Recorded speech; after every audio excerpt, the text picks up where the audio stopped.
try to do this thing with note taking. So I'm going to do with you what I did with the 8th grade. And that is just get a blank sheet of paper, and I'm going to do a little 5-minute lecture, and I'm going to ask you to just take notes in whatever way you deem useful. And I would say to you, the way that I can tell that the way that I say notes are good is if you can give me back the important things, basically in the same order. All right. So I'm going to give you a little minute to. I collected them all, and I picked 3 that I thought, these are in the ballpark. And mind you, I gave them no instructions. This is 8th grade. It's so funny because some of them, by the time I'm on the second point, they found their pencil.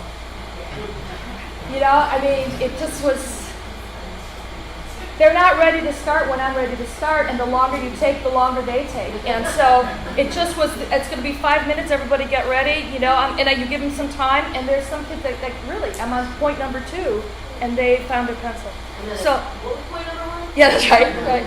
Well, so these are the 3 that I thought were in the ballpark, and they're not all the same, but you'll see some stuff that's kind of interesting. So this first boy, and I asked everybody, I told them, first of all, it's good. And can you just explain it? So I love it. This is this one boy, I can't remember what his name is now, and he apologizes to everybody because his handwriting's not good. Now, he doesn't apologize to me. I'm the teacher, gets his handwriting, but anyway, I said, talk to me about this. And I just had him explain his thinking to everybody. And I said, why'd you start with character clues? Why'd you put that in the middle? He said, well, you said we're going to talk about character clues, so that's the topic. You go, whoa, right? I mean, he's doing all this stuff, and I'm not giving him any clues. He's doing by himself. And you put it in the middle. I see. Okay. Then right over here, why did you start the first time with 1? How'd you know to start with 1 right from the beginning? He said, because you told me there's going to be 5 things. Do you see how this sets off these clues to this kid that another kid is still looking for his pencil? I'm serious. They don't see that was my topic sentence. I'm going to tell you 5 different ways that we're going to develop character clues. All right.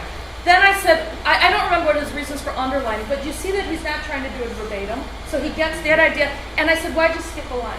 Why skip a line between this thing? What does the nothing tell me? He said, that helps me separate them out. It's easier for me to see them later on. This is such a minor thing, but it's so important. Placement is important with notes, right? So then you get the idea. Character says, character does, character says about nothing. Character. I said, could you give me this lecture back? And he said, yeah. And I think he could. All right. So that part, I thought that was okay. This is a second kid. And I said, what's the same thing? What's this 5 ways to understand a character? And she said, I didn't think I would remember what character clues were. So you gave me one sentence that explained what the character, I needed to put that in. Right? This is a kid who knows right at that time, I'm not going to remember this thing, and she knows to write it down. I said, what about this Roman numeral 1, 2, 3, what's that about? And she said, the librarian's telling us about the outlining. I figured that's what this whole thing was about. So fine, that's okay. And I said, well, what's this mean? What does moving it over? What does indenting mean? And she said, well, indenting means the first one is the important thing, and then the things underneath it tell us about that important. That, again, this is a kid who's already internalized the structure. So when I tell her there's 5 things to do, she knows what that looks like, right? The next one, this is what I have to preface this. So I'm not a 7th and 8th grade teacher. As I told you, there's this girl and boy in the back holding hands. I don't know what to do about this, The good thing is I find out these romances last like about, a day, and then they're mad at each other, right? So this is one of the girls that's back in the back holding hands with somebody. I don't know what she's doing. You never know, right? I mean, they all look the same, but, anyway. She's doing this, though. This is the kid who's holding hands.